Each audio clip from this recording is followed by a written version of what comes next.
একটা প্যান নিয়ে নিলাম। এখন পানি থেকে বেগুনগুলো তুলে নিচ্ছি।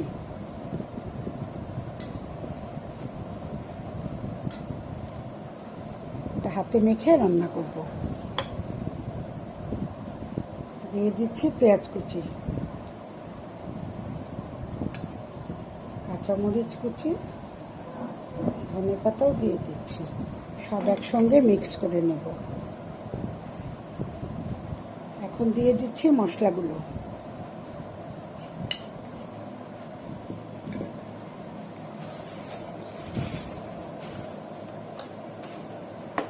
এখন ভালো করে একটু মেখে নিচ্ছি।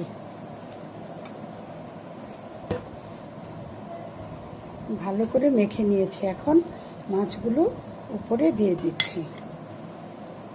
মাছগুলোকেও একটু মেখে নিচ্ছি।